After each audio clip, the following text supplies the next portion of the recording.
Ratio proportion and percentage arithmetic के दो ऐसे टॉपिक्स जिन पर दोस्तों अगर अपनी अच्छी कमांड ना बनाई जाए तो हमारा पूरा का पूरा अर्थमेटिक कमजोर रह सकता है। नमस्ते दोस्तों, मेरा नाम अनुज कुमार है और मैं मैथ्स के कठिन टॉपिक्स को सरल तरीके से समझाता हूं। तो दोस्तों आज की अपनी इस वीडियो में मैं आपको कंप्लीट रेशियो प्रोपोर्शन के बेसिक को कराऊंगा और यकीन मानिए दोस्तों आज की इस वीडियो को देखने के बाद में आपको रेशियो प्रोपोर्शन की किसी अन्य वीडियो को देखने की आवश्यकता नहीं होगी, क्योंकि इस वीडियो में दोस्तों मैं आपको कंप्लीट पैकेज देने वाला हूं रेशियो प्रोपोर्शन के बेसिक का। और दोस्तों इस वीडियो को देखने के बाद में ना आप किसी भी क्वेश्चन को सॉल्व कर पाएंगे, वो भी बहुत आसानी से। तो दोस्तों देख लेते हैं इस वीडियो में रेशियो क्या होता है और प्रोपोर्शन क्या होता है।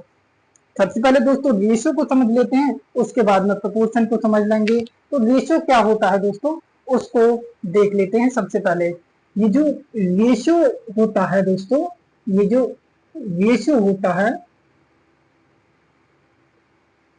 इसका एक साइन होता है दोस्तों। इस रेशियो का एक साइन होता है। वो साइन क्या होता है कि इस तरह से दो डॉट होते हैं, उसका साइन होता है। और दोस्तों इस रेशियो का यूज कहां पे किया जाता है? तो दोस्तों इस रेशियो का जो यूज होता है, इस रेशियो का जो यूज होता है वो कंपैरिजन ऑफ टू थिंग्स के लिए किया जाता है। कंपैरिजन ऑफ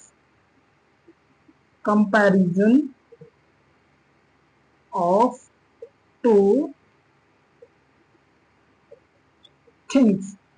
दोस्तों रेशियो का यूज जो किया जाता है कंपैरिजन ऑफ टू थिंग्स के लिए किया जाता है। चलिए इसके लिए एक हम इंटरेस्टिंग छोटी सी एक कुछ बातों से कर लेते हैं इसकी शुरुआत।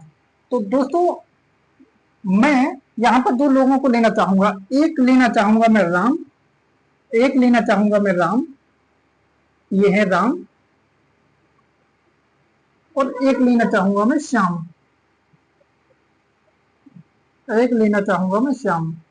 इनका नाम है राम और जो दूसरे वाले हैं उनका नाम है श्याम, इनका नाम है श्याम। अगर दोस्तों राम के पास में मान लीजिए 100 रुपए हैं, और जो श्याम है उनके पास में 200 रुपए हैं। राम के पास में 100 रुपए हैं और श्याम के पास में 200 रुपए हैं। अगर दोस्तों मैं इन दोनों को रेशियो में लिखना चाहूं तो उनको रेशियो में किस तरह से लिखेंगे? उन दोनों को अगर मैं रेशियो में लिखना चाहूं तो उनको रेशियो में कैसे लिखेंगे? इनको रेशियो में लिखेंगे, इनके बीच में लगाएंगे एक साइन रेशियो का और उनको कर देंगे सिंप्लीफाई। कैसे? जो भी दोनों तरफ कॉमन होगा उसे कट कर देंगे। यहाँ पर डबल जीरो से डबल जीरो खत्म और यहाँ पर 1:2 आ गया। यानी जो राम के पास में पैसे थे 100 रुपए और जो श्याम के पास में जो पैसे थे उनको रेशियो में हमने चेंज कर दिया 1:2 में। अगर राम को किसी थर्ड पर्सन को, मान लीजिए राम को किसी थर्ड पर्सन कोई भी हो सकता है, मान लीजिए राम और श्याम के दादाजी हैं, मान लीजिए ये राम और श्याम के दादाजी हैं, ये इनकी बड़ी बड़ी मूंछ है और ये मोटे से दादाजी हैं राम और श्याम के। मान लीजिए राम जाता है दादाजी के पास में, भागा दादाजी के पास में जाता है राम, और राम अपने बारे में और राम श्याम के बारे में बताता है कि मेरे पास में कितने रुपए हैं और श्याम के पास में कितने रुपए हैं। देखना दोस्तों इसमें लॉजिक कंपैरिजन का आता है। यहाँ पे राम किस तरह से बताता है कि मेरे पास में कितने रुपए हैं और श्याम के पास में कितने रुपए हैं, वो किस तरह से बताता है। तो राम श्याम के बारे में, राम ये वाला जो राम है वो श्याम के बारे में कैसे बताएगा? वो ऐसे ही तो बताएगा कि दादाजी ये है दादाजी करेक्ट। तो राम बताएगा दादाजी को कि दादाजी जो श्याम है उसके पास में मुझसे 2 गुना रुपया है, उसके पास में मुझसे 2 गुना रुपया है। देख सकते हैं दोस्तों यहाँ पे जो श्याम के पास में राम से 2 गुना रुपया है। श्याम के पास में राम से 2 गुना रुपया है। अगर दोस्तों अगर वो अपने बारे में बताएगा तो वो किस तरह से बताएगा? वो अपने बारे में ऐसी तो बताएगा कि दादाजी मेरे पास ना शाम से आधा रुपया है, शाम से हाफ रुपया है, श्याम के पास में जितने रुपए हैं उससे हाफ रुपए है मेरे पास में, यानी आधे रुपए है मेरे पास में।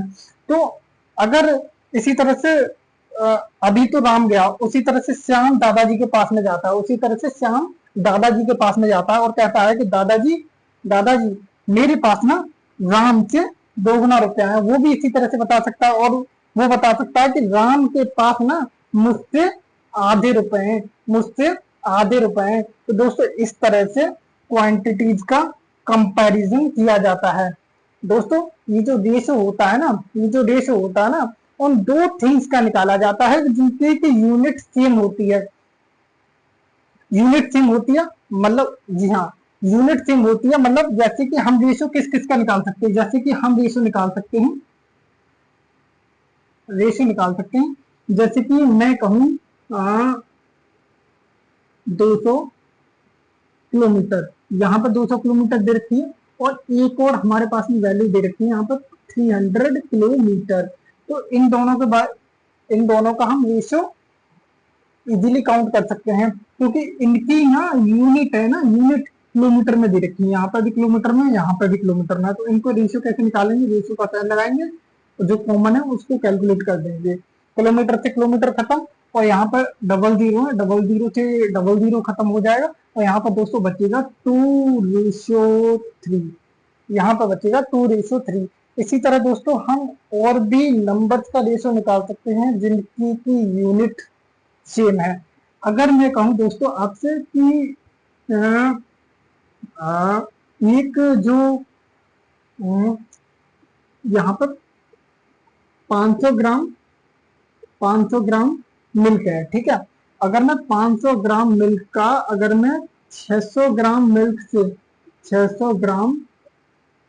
मिल्क से कंपैरिजन कराऊं, मीन्स 500 ग्राम मिल्क का 600 ग्राम मिल्क से रेशियो निकालना चाहूं तो हम इजीली काउंट कर सकते हैं क्योंकि यहाँ पर भी यूनिट ग्राम में, यहाँ पर भी यूनिट ग्राम में है। तो कैसे निकालेंगे? रेशियो का ये साइन लगा हुआ है उसको सिंप्लीफाई कर देंगे, ग्राम से ग्राम खत्म, यहाँ पर 00 से ये 00 खत्म, यहाँ पर आ जाएगा 5:6। इजीली हमने रेशियो निकाल लिया। दोस्तों हम कहाँ पर रेशियो नहीं फाइंड कर सकते? अगर हमसे 500 ग्राम मिल्क का 5 किलोमीटर से, मान लीजिए 500 ग्राम मिल्क का 5 किलोमीटर से रेशियो पूछे तो क्या हम रेशियो निकाल सकते हैं?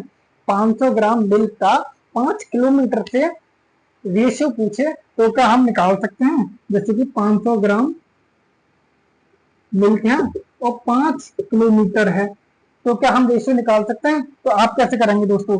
यहाँ से क्या करेंगे? 5 से 5 को गायब कर देंगे, यहाँ पर 1 आ जाएगा, यहाँ पर 100 रह जाएगा, यानी आप कहेंगे 100:1। मगर दोस्तों ये तो होता है गलत क्यों होता है? क्योंकि इनकी ना यूनिट है ना वो सेम नहीं है, इनकी यूनिट सेम होनी चाहिए। यहाँ पर ग्राम में दे रखा, यहाँ पर किलोमीटर में दे रखा है। तो किसी भी नंबर्स का रेशियो निकालने के लिए यूनिट मस्ट बी सेम। यानी यहाँ पर दोस्तों आप एक नोट पॉइंट में लिखेंगे, क्या लिखेंगे दोस्तों? नोट पॉइंट में लिखेंगे ratio can be find if 2 numbers unit is same. तो यहाँ पर लिख लेंगे आप यूनिट मस्ट बी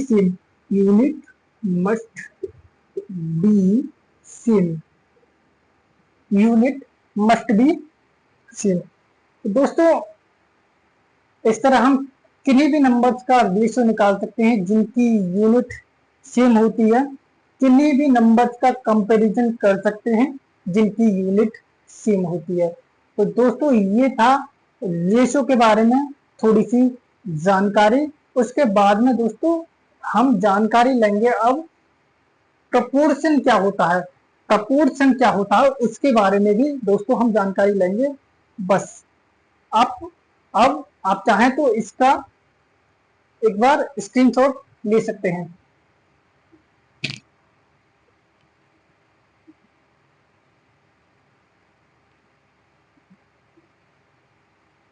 चलिए दोस्तों अब देख लेते हैं प्रपोर्शन के बारे में कि प्रपोर्शन क्या होता है, हिंदी में उसका मीनिंग क्या होता है और उसका साइन क्या होता है, और किन नंबर्स को हम कह सकते हैं कि ये जो ये 2 नंबर हैं या ये 3 नंबर हैं ये प्रपोर्शन में है, कैसे कह सकते हैं। चलिए दोस्तों उसको देख लेते हैं। चलिए उसको देख लेते हैं कि कौन से नंबर्स प्रपोर्शन में है और कौन से नंबर प्रपोर्शन में नहीं है। प्रपोर्शन के बारे में दोस्तों मैं आपको बताऊं तो प्रपोर्शन को ना हिंदी में समान अनुपात कहा जाता है। जो प्रपोर्शन होता है दोस्तों उसके लिए हिंदी में समान अनुपात कहा जाता है। यहाँ पे हम देखेंगे प्रपोर्शन के लिए प्रपोर्शन, ये जो टर्म होती है ना दोस्तों प्रपोर्शन इसके लिए हिंदी में कहा जाता है समान अनुपात। समान अनुपात समान अनुपात समान अनुपात मतलब दो ऐसे नंबर्स जो इक्वल रेशियोज में हैं। जैसे कि दोस्तों समान अनुपात क्या होता है, समान अनुपात का दोस्तों एक साइन होता है, समान अनुपात का एक साइन होता है। जैसे रेशियो का साइन हुआ करता था ऐसे करके, रेशियो का साइन हुआ करता था ऐसे करके, तो समान अनुपात का साइन में एक दो पॉइंट और लग जाते हैं ऐसे करके। समान अनुपात का साइन या तो ये होता है और उसका एक और साइन होता है इक्वल, यानी ये या ये। कैसे कहें दो नंबर समानुपात में है, देख लेते हैं। मान लीजिए कि यहाँ पे हमें 2:3 दे रखा है, यहाँ पर 2:3 दे रखा है। तो हम क्या करते हैं, यहाँ पर 2:3 दे रखा है तो दोस्तों एक सेकंड इसको ना हम रेशियो को हम फ्रैक्शन में भी लिख सकते हैं, रेशियो को फ्रैक्शन में भी लिख सकते हैं। कैसे लिखेंगे दोस्तों, कैसे लिखेंगे, यहाँ पर 2/3 अगर हमें कोई भी रेशियो में नंबर दे रखे हैं, जैसे 5:7 दे रखा है, जैसे कि 8:9 दे रखा है, जैसे कि 11:19 दे रखा है, 5:7 8:9 11:19, इसको हम फ्रैक्शन में भी लिख सकते हैं। कैसे लिख सकते हैं, 5 का 5 और इस रेशियो का मतलब होता है अपॉन 7 का 7। यहाँ पे 8 है तो 8 का 8 लिखेंगे, 8 का 8 लिखेंगे और ये रेशियो का मतलब अपॉन और ये 9 का 9। ऐसे यहाँ पे 11 है, 11 का 11 और रेशियो का मतलब क्या होता है, इस रेशियो का मतलब होता है अपॉन और इसका मतलब क्या होता है, ये 19 का 19। यहाँ पे इस तरह से भी लिख सकते हैं दोस्तों।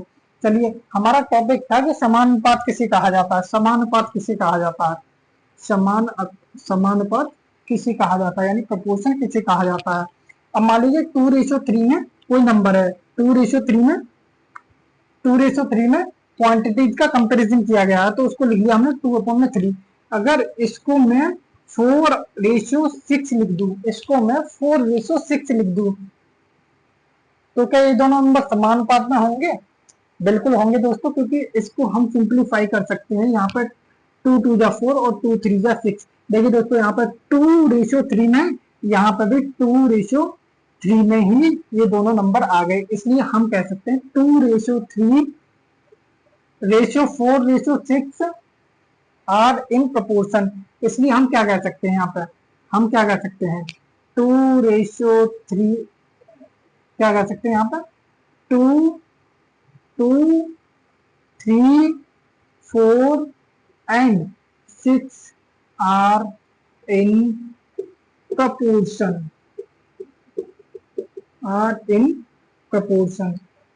दोस्तों चलिए एक और एग्जांपल ले लेते हैं। जैसे कि मैं कहूं आपसे कोई हमें रेशियो दे रखा है, जैसे कि 11:19, 11:19।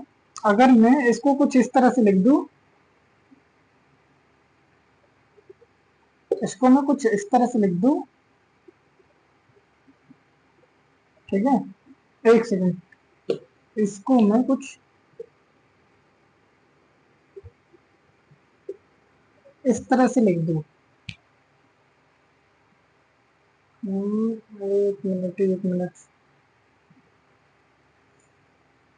इसको मैं ऐसे नहीं, इसे नहीं लेते हैं, एक और लेते हैं सदा सरलता। जैसे कि 5:7 है, 5:7 है, इसको फ्रैक्शन में कैसे लिखेंगे? 5/7 लिख देंगे, 5/7 लिख सकते हैं। अगर इसी नंबर को मैं जस्ट ऐसे लिख दूं, 10:14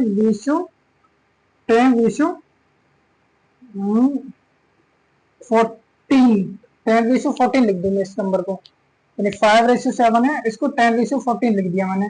तो क्या हम कहेंगे कि 5:7 इज इक्वल टू 10:14, ये दोनों प्रपोर्शन में है? क्या ये दोनों प्रपोर्शन में है? तो इसको सिंप्लीफाई करके देख लेंगे ना, 2 से इसको कट करेंगे, 2 5 10, 2 7 14, 5:7 यहाँ पर, 5:7 यहाँ पर, तो हम कह सकते हैं कि 5:7, 5 7 10 14 आर इन प्रपोर्शन। यानी यानी हम क्या कह सकते हैं, 5 7 10 and 14 are in proportion, are in proportion. दोस्तों कौन से नंबर वो होंगे जो कि प्रपोर्शन में नहीं होंगे? कौन से नंबर वो होंगे जो कि प्रपोर्शन में नहीं होंगे? चलिए दोस्तों उनको भी देख लेते हैं कि कौन से नंबर वो होंगे जो प्रपोर्शन में नहीं होंगे। आप चाहें तो दोस्तों इसका एक बार स्क्रीनशॉट ले सकते हैं। चलिए दोस्तों, ऐसे नंबर जो कि प्रपोर्शन में नहीं है उनको कैसे देखते हैं उसको देख लेते हैं।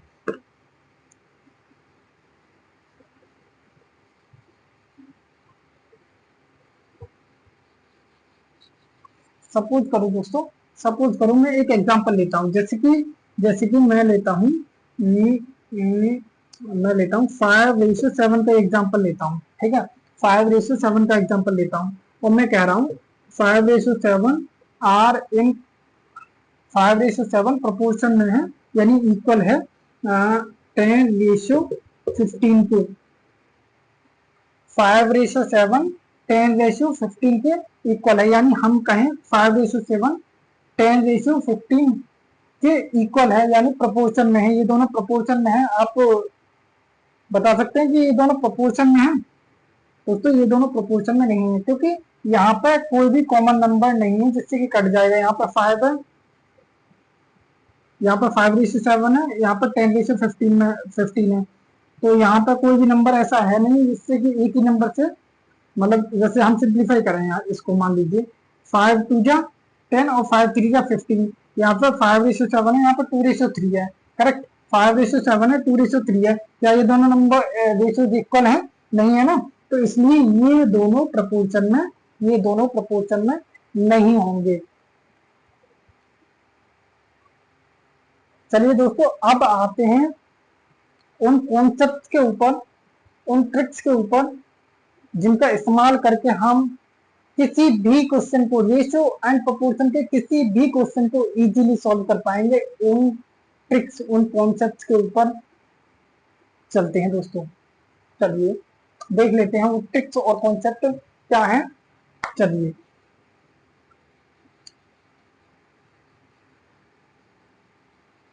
वो ट्रिक्स और कॉन्सेप्ट क्या है।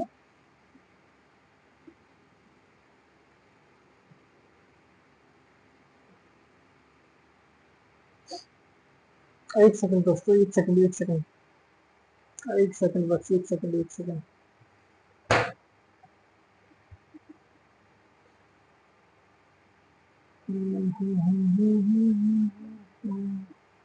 चलिए अब दोस्तों हम देखेंगे कि रेशियोज का सब्सट्रैक्शन कैसे किया जाता है। रेशियोज का सब्सट्रैक्शन कैसे किया जाता है, सब्ट्रैक्ट कैसे किए जाते हैं रेशियो। मान लीजिए दोस्तों, मान लीजिए यहाँ पर मैं लेता हूं 2:3। एक सेकेंड, टॉपिक भी डाल लेते हैं ना, टॉपिक भी डाल लेते हैं, subtraction of ratio, subtraction subtraction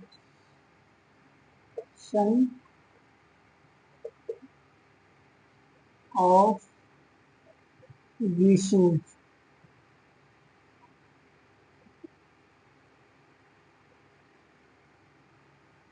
subtraction of ratios, subtraction of ratio, ratio को सब्ट्रैक्ट कैसे किया जाता है दोस्तों उसको देख लेते हैं हम। अगर मैं दोस्तों यहाँ पर दूं 2:3, अगर मैं यहाँ पे आपको इससे कहूँ 2:3 को हमें सब्ट्रैक्ट करना है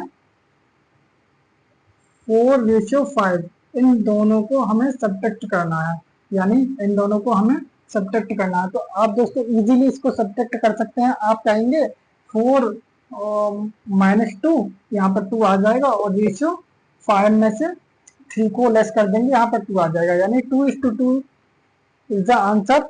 मीन्स इस वाले रेशियो में से इस वाले रेशियो को लेस करेंगे या इस वाले में से इसको लेस करेंगे 2:2 आएगा।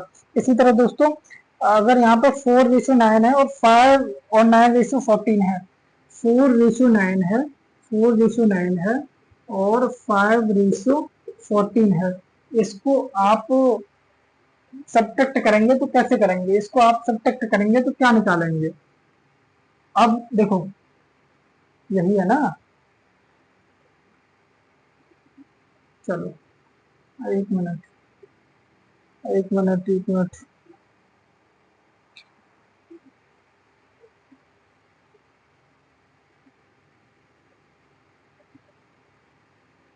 चलो यहाँ पर 4:9 है, अगर हम यहाँ पर सब्ट्रैक्ट करें, अगर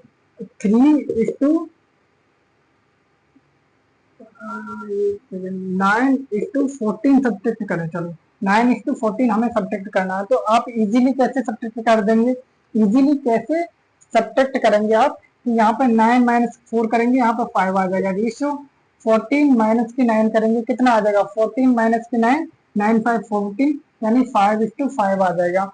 इसी तरह दोस्तों, इसी तरह नेक्स्ट एग्जांपल लूँ, जैसे मैं 5:5 चलो 6 ले लेते हैं, 5:6, ठीक है, 5:6 लेते हैं और यहाँ पे लेते हैं 7:9, 5:6 यानी 1 और 7:9, इसको सब्ट्रैक्ट करेंगे तो दोस्तों आप कैसे सब्ट्रैक्ट करेंगे? 7 - 5 करेंगे, 7 - 5 करेंगे, यहाँ पर 2 आएगा, और 9 - 6 करेंगे तो यहाँ पर 9 - 6 करेंगे तो यहाँ पर 3 आ जाएगा।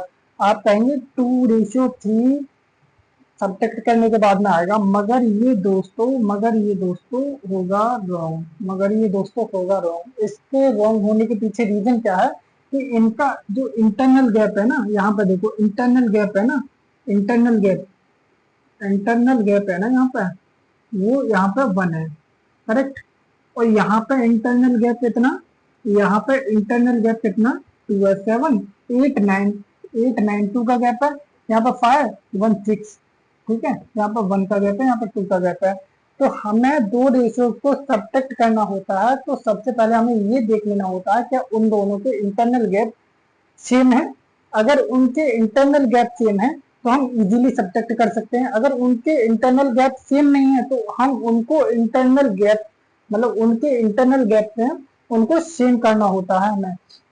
यानी इसको सही कैसे करें, इसको सही कैसे करें, इसको सही कैसे करेंगे कि यहाँ पर 1 है इंटरनल गैप, यहाँ पर 2 है, तो हम क्यों ना यहाँ पर 2 ही इंटरनल गैप कर दें। तो कैसे करेंगे? यहाँ पर 2 का मल्टीप्लाई करेंगे, अभी तो 2 इंटरनल गैप होगा, 2 × 2, तो यहाँ पर 2 का मल्टीप्लाई किया, मतलब रेशियोज में इनमें 2 का ही मल्टीप्लाई कर दें, इनमें रेशियो में 2 का ही मल्टीप्लाई कर दें, यानी कि 6 में भी 2 का मल्टीप्लाई कर देंगे और यहाँ पर 5 में भी 2 का मल्टीप्लाई कर देंगे। अब नए रेशियो क्या बन के आएंगे हमारे पास में? नए रेशियो क्या बन के आएंगे? नए रेशियो बन के आएंगे 5 2 जा 10 और रेशियो 6 2 जा 12, और नीचे कितना आएगा 7:7:9, यानी ये आएगा। अब चेक कर लेते हैं इंटरनल गैप सेम है, अब चेक कर लेते हैं इन दोनों को इंटरनल गैप सेम है, 10 और यहाँ पे 12 है, यहाँ पे 10 है, यहाँ पे 12 है, तो ये कितना आ जाएगा 10 12, मतलब 2 का गैप है यहाँ पर, और 7 और 9 के बीच का गैप कितना है? 7 और 9 के बीच का भी गैप 2 है। अब इन दोनों के इंटरनल गैप हो गए सेम, तो हम इनको इजीली सब्ट्रैक्ट कर सकते हैं, यानी 10 - 7 यहाँ पर 3 रेशियो, 12 - 9 12 माइनस के 9, यहाँ पर 3, यानी 3:3, यानी 3:3 सब्ट्रैक्ट करने के बाद में आएगा दोस्तों। इसी तरह मैं आपको एक और एग्जांपल देता हूँ। यहाँ पर लूँ मैं, जैसे कि 7:5 है ना, और यहाँ पर लूँ मैं 11:15, ठीक है। अब इनको सब्ट्रैक्ट कैसे करेंगे? यहाँ पे इंटरनल गैप कितना है दोस्तों? यहाँ पे इंटरनल गैप कितना है? 7 और 5 के बीच में इंटरनल गैप 2 का गैप है, और यहाँ पे 11 और 15 के बीच में इंटरनल गैप कितना है? 11 और 15 के बीच में 4 का गैप है। तो दोस्तों यहाँ पे इंटरनल गैप 4 है, यहाँ पे इंटरनल गैप 2 है। हमें इन इंटरनल गैप को बनाना होता है सेम, तो कैसे करेंगे? यहाँ पे 2 का मल्टीप्लाई करेंगे, 2 2 4, तभी तो इंटरनल जो गैप है वो सेम होगा। जब 2 का मल्टीप्लाई यहाँ पर करेंगे, उसका मतलब यह है कि 2 का मल्टीप्लाई इस वाले में भी कर दें और 2 का मल्टीप्लाई कर दें इसमें भी, तो क्या बन के आएगा? हमारे पास में नए रेशियोज बन के आएंगे। और रेशियोज क्या बन के आएंगे? हमारे पास में जो नए रेशियो बन के आएंगे, वो आएंगे यहाँ पर 7 2 14 और रेशियो 5 2 10, और इसी तरह यहाँ पे 11 का 11 और यहाँ पे 15 का 15। आप दोस्तों चेक कर सकते हैं, आप इनके इंटरनल गैप हो गए सेम। कैसे? 14 और 10 के बीच का इंटरनल गैप कितना आएगा? 4, जो कि पहले 2 था, करेक्ट। और यहाँ पे 15 और 11 और 15 के बीच का इंटरनल गैप कितना आ गया? 4। अब इंटरनल गैप जब इनके सेम ही हो गए, तो अब इनके लिए घटा भी लेते हैं। कैसे आएगा? 15 माइनस के 10 कितना आएगा? यहाँ पर 5 आएगा। इसी तरह 14 माइनस के 11 कितना आएगा? 14 माइनस के 11 आएगा यहाँ पर 3। तो दोस्तों इस तरह रेशियोज का सब्ट्रैक्शन किया जाता है। दोस्तों आप चाहें तो इसका एक बार स्क्रीनशॉट ले सकते हैं। यहाँ पे आप लिख सकते हैं नोट पॉइंट में लिख सकते हैं आप, internal gap must be seen. Internal gap must be seen.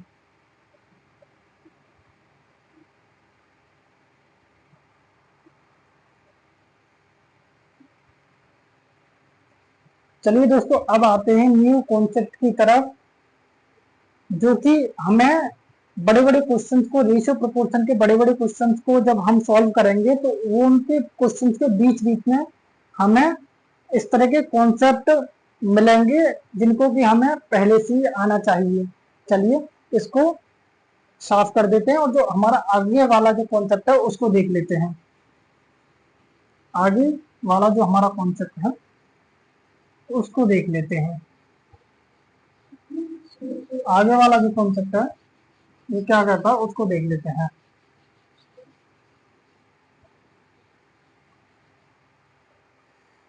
दोस्तों इस वाले जो कॉन्सेप्ट में मान लीजिए हमारे पास में ए रेशियो, न्यू कॉन्सेप्ट है दोस्तों, न्यू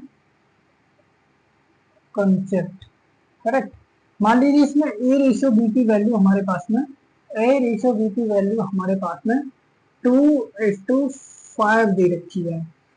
ए रेशियो बी की वैल्यू हमारे पास में 2:5 दे रखी है। इसी तरह हमारे पास में B/C की वैल्यू मान लीजिए यहाँ पर 10:13 दे रखी है, ठीक है। अब हमारे लिए ये फाइंड करके बताना है A/B/C की वैल्यू क्या होगी, यानी A/B/C की वैल्यू क्या होगी। तो दोस्तों इस तरह की A/B/C की वैल्यू को किस तरह से काउंट किया जाता है वो देख लेते हैं। इस तरह की A/B/C की वैल्यू को कैसे काउंट किया जाता है उसका देखिए कॉन्सेप्ट। A/B की वैल्यू क्या है? A/B को ऐसे की ऐसे लिख लेंगे। उसकी रेशियो में क्या लिखा हुआ? उसका रेशियो में लिखा हुआ 2:5, 2:5, करेक्ट। अब क्या दे रखा? B और C की वैल्यू, B/C की वैल्यू दे रखी है। यहाँ पर B है ना, तो B को अब यहाँ पर रखेंगे B के नीचे। अब रेशियो C, यानी B के नीचे B को रख के स्टार्टिंग करेंगे। अब देखो अगर रेशियो में क्या वैल्यू दे रखी है, 10:13, यानी बी की वैल्यू है, बी की वैल्यू है 10, सी की वैल्यू है 13, करेक्ट। तो यहाँ पर बी की वैल्यू के नीचे बी की वैल्यू लिखेंगे, यानी बी की वैल्यू कितनी है 10, तो यहाँ पर कितनी लिखेंगे 10 रेशियो, सी की वैल्यू कितनी है, सी की वैल्यू दोस्तों यहाँ पर देख सकते हैं, सी की वैल्यू है 13, यहाँ पर लिखेंगे 13। अब अब अब क्या करेंगे, अब क्या करना होगा हमें, अब ये करेंगे कि देखो यहाँ पर देख सकते हैं आप, यहाँ पर 5 है, यहाँ पर 10 है, यहाँ पर 5 है, यहाँ पर 10 है। हमें इन दोनों को, जब यहाँ पर बी भी सेम है, यहाँ पर बी और बी सेम है, तो यहाँ पर भी तो बी की वैल्यू सेम होनी चाहिए ना। यहाँ पर बी की वैल्यू सेम है, तो यहाँ पर भी बी की वैल्यू सेम होनी चाहिए ना। तो यहाँ पर बी की वैल्यू को सेम करने के लिए हम क्या करेंगे, तो ऊपर वाली जो वैल्यू है ना 5, ऊपर वाली जो वैल्यू है ना 5, उसमें 2 का मल्टीप्लाई कर देंगे। जब 5 का में 2 का मल्टीप्लाई करेंगे तो उसमें पूरे में ही जितना भी रेशियो है ना, उसमें सभी नंबर में 2 का भी मल्टीप्लाई हो जाएगा। यानी कि हमारे पास में क्या आ जाएगा, यानी कि हमारे पास में जब 2 का मल्टीप्लाई कर देंगे तो क्या बन जाएगा, 2, ऐसे बन जाएगा ये 2। एक सेकेंड, एक सेकेंड, या 2 का मल्टीप्लाई कर देंगे, 2 2 4 रेशियो, 5 2 10। अब नीचे क्या आ जाएगा, नीचे कितना आएगा, यहाँ पर 10 का 10 और रेशियो 13 का 13। अब देखो यहाँ पर क्या, A:B और B:C, ठीक, ये इस तरह से दे रखा था। अब देखो यहाँ पर बी सेम हो गए, यहाँ पर भी बी सेम है, तो हम क्या करेंगे, ए को ऐसे भी ऐसे लिखेंगे रेशियो, बी भी 2 जगह पर दे रखा है, एक जगह पर बी लिखेंगे और रेशियो का सी इस तरह से लिखेंगे, यानी A ratio B ratio C की वैल्यू। अब देखो ऐसी इसमें प्रोसेस को करेंगे, यानी 4 है, यहाँ पर 4 का 4 लिखेंगे, यहाँ पर 2 बार 10 दे रखा, 2 बार 10 दे रखा है ना, उसको 1 बार 10 लिखेंगे। इसी तरह इसी तरह इसी तरह यहाँ पर 13 है, उसको एक ही बार लिखेंगे। इस तरह से हमारे पास में A ratio B ratio C की वैल्यू निकल आती है 4:10:13, 4:10:13। अगर हम इसको सिंप्लीफाई कर पाते हैं, अगर किसी नंबर से ये तीनों वैल्यू कट जाती तो हम इनको सिंप्लीफाई कर देते, इनको काट देते। दोस्तों नेक्स्ट एग्जांपल, अगला एग्जांपल लेकर देखते हैं। अगला एग्जांपल लेते हैं, A ratio B ratio C की वैल्यू कैसे फाइंड करें, A ratio B ratio C की वैल्यू कैसे फाइंड करें, अगला एग्जांपल ले लेते हैं। जैसे कि मान लीजिए दोस्तों A:B, A:B 7:9 में दे रखा है, 7:9 में दे रखा है, ठीक है। और B:C क्या दे रखा है, A:B तो 7:9 में दे रखा है, B:C 18 मान लीजिए 18 और कितना ले सकते हैं हम, 19 मान लेते हैं, चलो 19 ले लेते हैं। अब हमें क्या करना, A ratio B ratio C की वैल्यू फाइंड करनी है, A ratio B ratio C की वैल्यू हमें फाइंड करके बतानी है। कैसे करेंगे दोस्तों, इसे इस तरह से भी कर सकते हैं, कैसे कर सकते हैं, यहाँ पे ए रेशियो बी सेम है ना, तो ये भी तो सेम होने चाहिए ना, यहाँ पे ए है, यहाँ पे बी है, ए रेशियो बी है, बी रेशियो सी है, यहाँ पे बी है, यहाँ पर बी है, यहाँ पर बी है, यहाँ पर बी है, ये दोनों बी सेम है, तो बी की ये वाली भी तो वैल्यू सेम होनी चाहिए ना, बी की ये वाली वैल्यू सेम होनी चाहिए ना। इनको सेम कैसे करेंगे, सेम करेंगे, यहाँ पे 18 है, यहाँ पे 9 है, इस 9 को 18 बना दे, इस 9 को इस वाले 18 के जैसे बना दे, उसके लिए क्या करना होगा हमें, उसके लिए हम 2 का मल्टीप्लाई कर दें। यहाँ पर जब 2 का मल्टीप्लाई इस वाले नंबर में करेंगे तो 2 का मल्टीप्लाई इस वाले भी नंबर में कर देंगे, ठीक है। तो क्या करेंगे, ऐसा करने से हमें हो क्या जाएगा, ये रेशियो ना बदल जाएंगे, 7 2 14 आ जाएगा यहाँ पर, और रेशियो का रेशियो 9 2 18 आ जाएगा। अब देखो ये 18 का 18 ही ऐसे रहने देंगे, और ये रेशियो का रेशियो और 19 का 19, यानी कि देखो दोस्तों यहाँ पे बी यहाँ पे सेम है। अब देखो बी की वैल्यू यहाँ पे भी हो गई सेम, बी की वैल्यू यहाँ पे भी हो गई सेम, तो यहाँ पे A ratio B ratio C का A ratio B ratio C निकालना था ना हमें, तो कैसे निकालते हैं हम, A ratio B ratio C कैसे निकालेंगे, A ratio B ratio C A की वैल्यू एक बार लिखेंगे यानी 14 रेशियो। बी की वैल्यू यहाँ पर सेम है ना, 18 18 सेम है ना, 18 18 सेम है ना, उनको एक बार लिखेंगे 18। उसी तरह सी की वैल्यू कैसे लिखेंगे, रेशियो लगाकर अगली वाली जो वैल्यू है ना सी की 19, उसे ऐसी की ऐसे लिखेंगे। अगर दोस्तों ये तीनों जो रेशियो में नंबर है अगर वो किसी एक नंबर से कट जाएंगे तो हम उनको क्या करेंगे, हम उनको काट देंगे, हम उनको काट देंगे। ठीक है दोस्तों, तो ये A ratio B ratio C कैसे फाइंड करें, how to find A ratio B ratio C, उसका छोटा सा ये कॉन्सेप्ट था। आगे दोस्तों नेक्स्ट कॉन्सेप्ट की तरफ बढ़ लेते हैं। आप चाहें तो इसका एक बार स्क्रीनशॉट ले सकते हैं।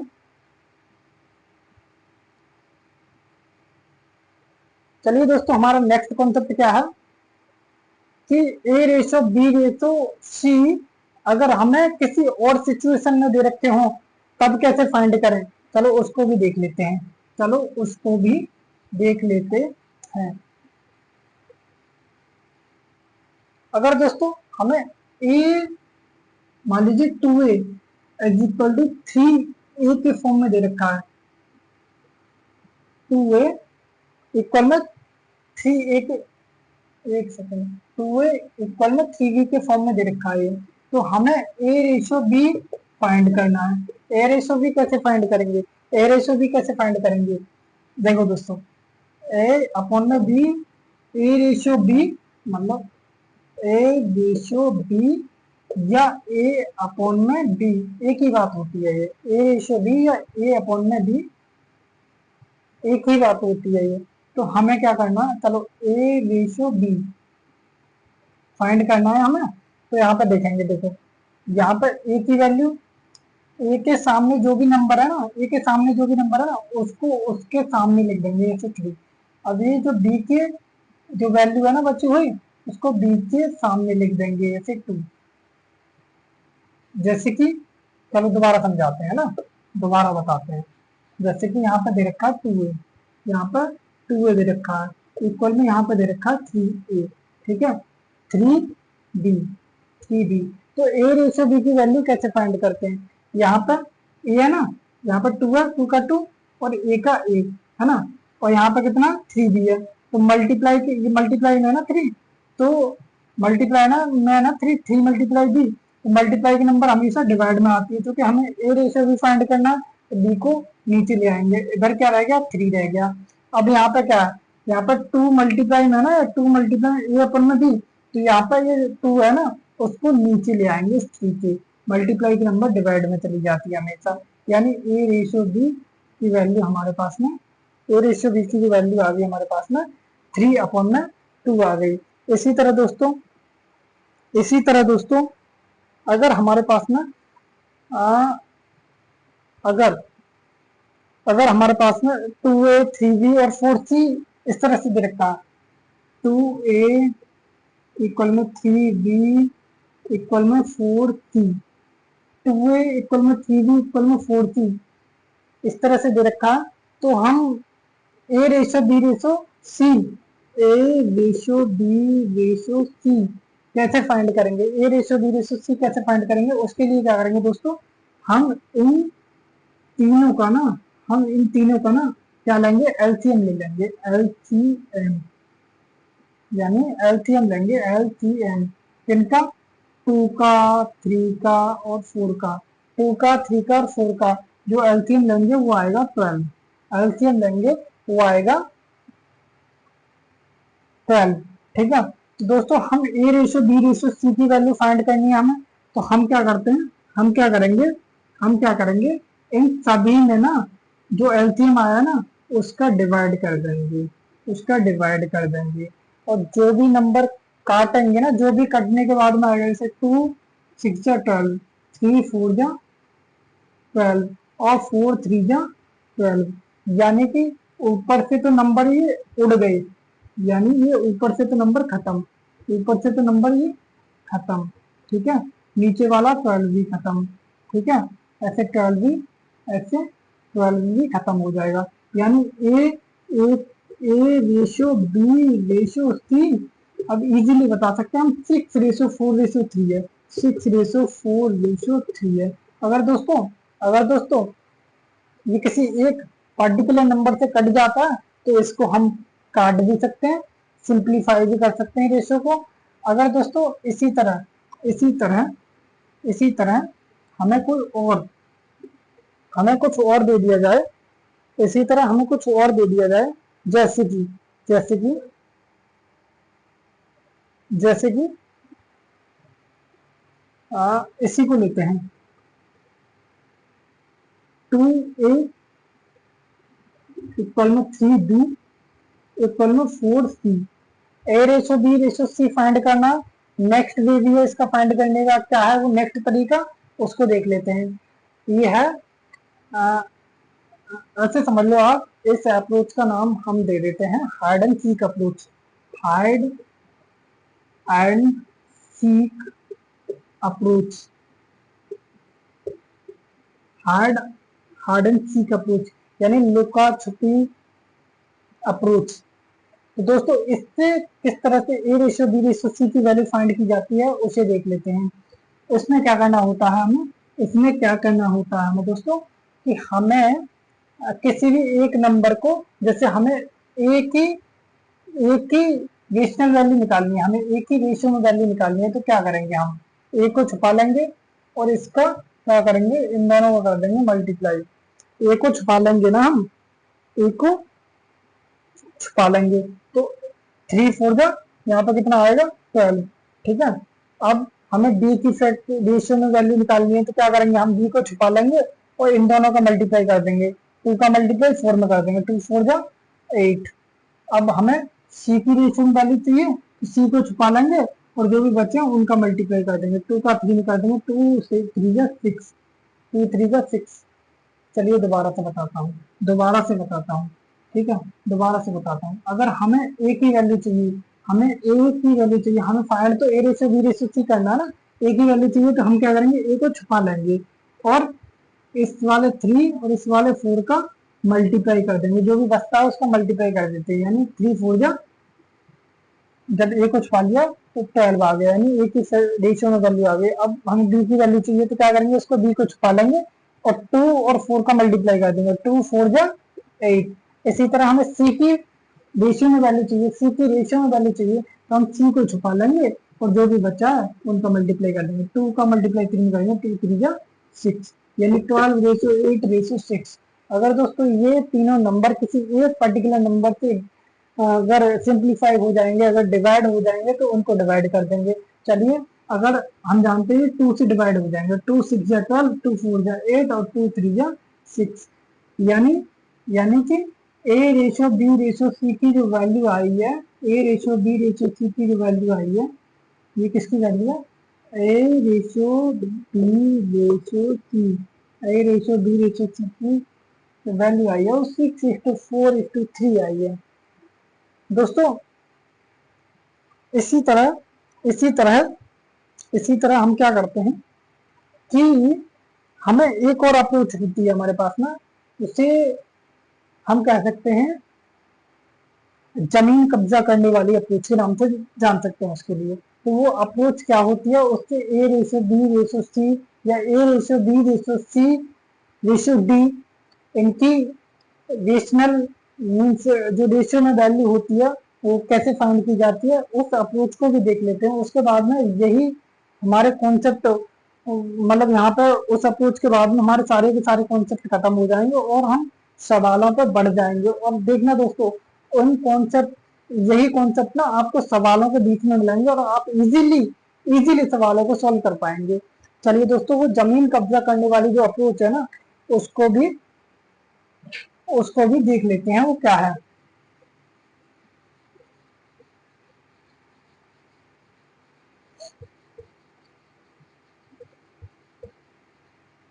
मान लीजिए ए रेशो बी 2:3 दे रखा है, ए रेशो बी 2:3 दे रखा है, बी रेशो सी जो हमारे पास में बी रेशो सी है ना, वो 4 और 5 दे रखा है, 4:5। और जो सी रेशियो डी है ना, वो 1:2 दे रखा है। मान लीजिए 1:2 दे रखा है वो, ठीक है। यानी A:B 2:3, B:C 4:5, और जो C:D है वो 1:2 के फॉर्म में दे रखा है। अगर हमें A:B:C:D की वैल्यू फाइंड करनी है, एक सेकंड, A:B:C:D की वैल्यू फाइंड करनी है, तो हम किस तरह से करेंगे उसे देखते हैं दोस्तों। कैसे करेंगे हम उसे देखते हैं दोस्तों। तो क्या करेंगे हम कि सबसे पहले A:B:C:D को इस तरह से लिख लेंगे। A:B:C:D को इस तरह से लिख लेंगे। अब ए के नीचे ए की रेशियो में वैल्यू कितनी है, 2 है, 2 लिख देंगे रेशियो। बी के नीचे बी की कितनी है, 3 है। अब क्या करेंगे, B:C की वैल्यू लिखेंगे। B:C की वैल्यू, बी की वैल्यू कितनी है, 4 है, तो बी के नीचे क्या लिखेंगे, 4 लिख देंगे। और सी की वैल्यू कितनी है, 5, B:C की वैल्यू 5 है। अब क्या करेंगे, C:D की वैल्यू लिखेंगे। तो सी की वैल्यू सी के नीचे लिखेंगे, यानी 1:2, सी के नीचे 1:2। हमें A:B:C:D की वैल्यू तो फाइंड करनी है ना, A:B:C:D की तो वैल्यू फाइंड करनी है ना। अब देखो उसको कैसे फाइंड करते हैं, अब देखते हैं उसको कैसे फाइंड करते हैं। जो भी प्लेस हमारे खाली रह गए ना, जो भी प्लेस हमारे खाली रह गए ना, यानी यहाँ पर 5 के पीछे वाला प्लेस खाली रह गया ये, अब ऐसी 1 के आगे प्लेस खाली रह गया ये, 4 के आगे खाली रह गया ये, और एक और प्लेस खाली रह गया ये। यहाँ पे क्या बने दोस्तों, यहाँ पे क्या रखें दोस्तों, तो यहाँ पर वही नंबर रखेंगे जिसके पीछे, मतलब जिस नंबर के पीछे जो प्लेस है वो खाली है। जैसे 3 के पीछे है ये 2 प्लेस खाली, तो यहाँ पर 3 और 3 रख देंगे, यहाँ पर भी 3 रख देंगे। अगर 5 के पीछे प्लेस खाली है तो 5 रख देंगे यहाँ पर। अगर 4 के आगे जो प्लेस खाली है वहां पर 4 रख देंगे, वहां पर 4 रख देंगे, ठीक है। अगर 1 के आगे प्लेस खाली है तो वहां पर 1 रख देंगे, यहाँ पर 1 रख देंगे। कैसे बताया मैंने ऐसे ही तो बताया ना। जैसे हमारे पास में ये 2 प्लेस खाली थे, एक प्लेस ये खाली था, एक प्लेस ये खाली था, एक प्लेस ये और एक प्लेस ये। इन प्लेसेस की जगह पर क्या रखें, इन प्लेस की जगह पर वही नंबर रखेंगे जिसके पीछे ये खाली है, ठीक है। जैसे 3 के पीछे खाली है ना ये 2 प्लेस, तो यहाँ पर 3 आएगा, यहाँ पर भी 3 आएगा। यहाँ पर 4 के पीछे खाली है ना एक प्लेस, तो यहाँ मतलब 5 के पीछे खाली है ना एक प्लेस, तो 5 आएगा। 4 के आगे खाली है ना एक प्लेस, तो यहाँ पर 4 आएगा। 1 के आगे खाली है ना एक प्लेस, तो यहाँ पर 1 आएगा। और यहाँ पर भी 1 के आगे खाली है ना एक प्लेस, तो यहाँ पर 1 आएगा।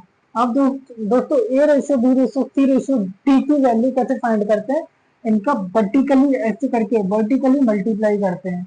वर्टिकली हम क्या करते हैं, मल्टीप्लाई कर देते हैं। 2 का मल्टीप्लाई 2 4 जा 8, और 8 बन जा 8 रेशियो, 3 4 जा 12, और 12 बन जा 12, यहाँ पर 12 रेशियो। अगर 3 मल्टीप्लाई 5 में करेंगे, 3 5 जा 10, और 10 बन जा 10। इसी तरह 3 5 जा 3 5 जा 15, 3 5 जा 15, और 15 1 जा 15, सही कर रहे हैं ना हम।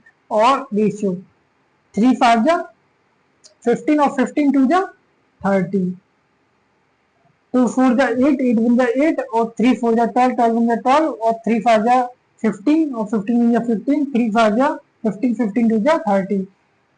अब दोस्तों ये निकल आती है हमारी A:B:C:D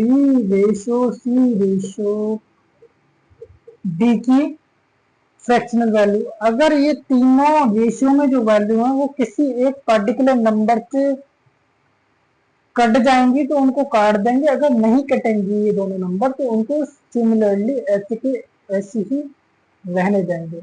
दोस्तों यहाँ पे हमारे जो भी कॉन्सेप्ट थे रेशियो प्रपोर्शन से रिगार्डिंग, वो मैंने अभी तक की अपनी वीडियो में कंप्लीट कर दिए हैं। आगे जो आने वाली मेरी वीडियो होगी उसमें हम रेशियो प्रपोर्शन से रिगार्डिंग जो भी मोस्ट क्रूशियल जो क्वेश्चन होंगे जो कि आपके कॉन्सेप्ट को बिल्ड करेंगे, उन क्वेश्चंस को मैं लेकर आऊंगा और आपको इजी वे में ट्रिक्स के साथ में कराऊंगा। तो दोस्तों यहाँ पर मैं आपसे लेना चाहूंगा विदाई। नमस्कार, धन्यवाद दोस्तों।